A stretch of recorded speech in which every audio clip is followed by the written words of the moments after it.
Welcome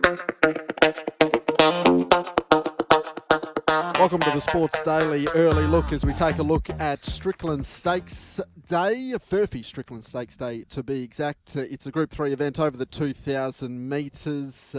Taylor COURTLAND with you and joined as always by Digby Beecham. A very good morning to you, TC. Great to have a chat about this race, the feature, the Group 3 2,000 metre weight for age feature there at Winter Headquarters on Saturday. You've picked an easy race to dissect. Just the 7 runners, but it's a difficult race to dissect because we are working on a horse like a Queen ALINA, who is probably the most pure 2,000 metre horse in this race, but she is jumping significantly in grade against horses who are proven at weight for age. Dom to shoot at the time of recording with Tab Touch at 270 is your favourite. Queen ALINA at 420. STARTRADE at 480. Last of the line 550. Notorious 1-8, Captain Chaos at 17 and Holy Enchantment, the outsider of the field at $26. It's 9:30 on Thursday morning. What are we expecting the track conditions to be like, first of all? Well, there's a little bit of rain forecast, TC, later this week. Yesterday was dry. The track was upgraded to a soft 7, so to Brock Nealing and his staff, congratulations. There's not a downpour expected between now and the weekend. Probably in the soft range, maybe a 5, could be a 6. I'd be surprised if we got back to a 4.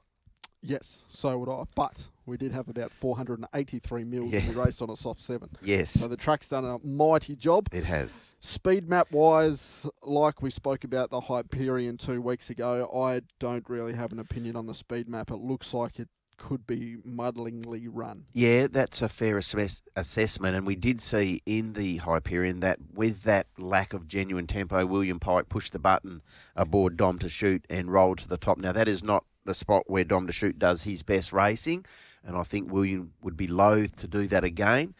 We do get the reintroduction in this grade of a last of the line, or certainly a horse who's raced in pretty good company along the way. He can roll to the top or he can race in a prominent position. I'm expecting that to be the case again. Certainly, a lot of moves that Brad Parnham, who does ride last of the line, is making at the moment are typically the right ones. He's riding in very good form. You touched on Dom to Shoot.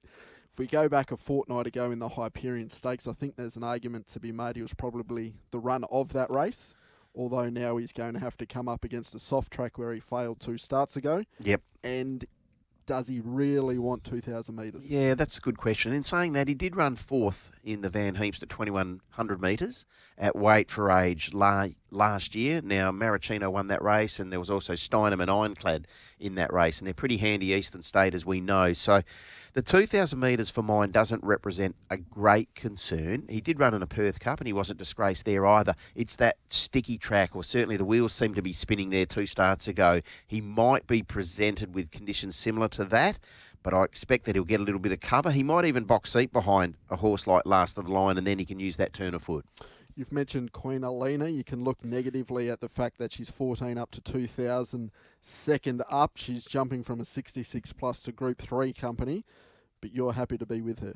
I am, yeah. I just think she's the most progressive of the runners in here now, and saying that she's a 72 rater, and she's only getting 2 kilos off STARTRADE, who's a 104 rater. So, you know, she should be getting considerably more weight, but she doesn't under the terms of this race at weight for age. But for mine, she's the most pure 2,000 metre horse. It wouldn't be a shock to see her running around in a Perth Cup in 6 months' time. I think she's got enormous upside, and she'll be really, really strong at the back end of 2,000 metres. We know that she's a winner over 2,100. The 14 to 2,000 second up is a concern, but she did have 2 trials before she went to the races, and it was a flashing run, wasn't it? It was a red light run. Yeah, absolutely. You wanted to follow her anywhere she went. You probably didn't expect her to line up in a 2,000 metre Group 3 event, but I can understand sticking with her. STARTRADE a fortnight ago was the winner of the Hyperion Stakes thanks to a beautiful ride from Michael Poy.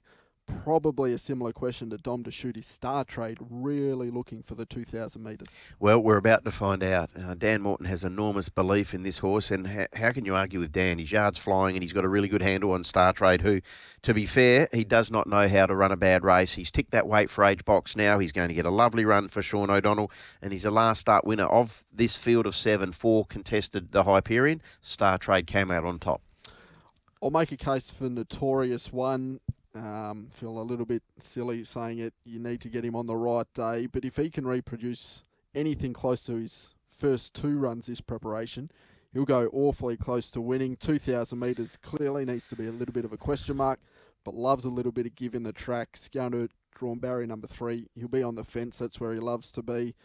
And he was fantastic hitting the line last start. Now, currently as we record, $8. I think I'd need 10 and above to really back him. But a horse that I think's going very well, but clearly has 1, 2, 3 or 55 tricks in him. Yeah, he does. Look, it's been a long time. It's been in excess of 650 days since we've seen Notorious One salute. But to be fair, his 2 runs this time in have been terrific. He ran the fastest last 600 of his competitors in the Hyperion in this race, so that needs to be respected. He's got a soft draw, small field. Again, he's a horse who can do things his own way. He's got quirks, but he's got a motor and he has got a turn of acceleration. Last of the line, Captain Chaos, Holy Enchantment, we haven't touched on. Can you make a case for that trio?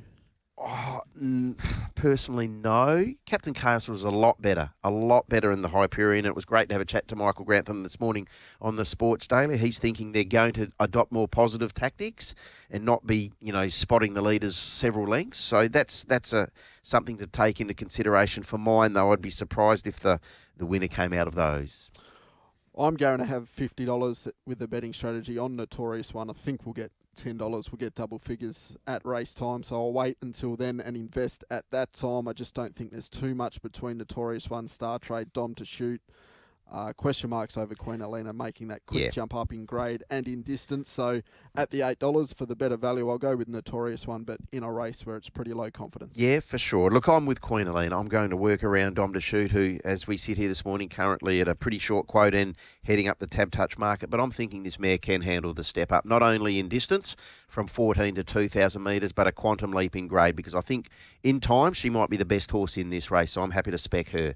If you are investing on the FURPHY Strickland Stakes at Belmont, race number 7 on the program on Saturday, do it responsibly and always do it with Tab Touch.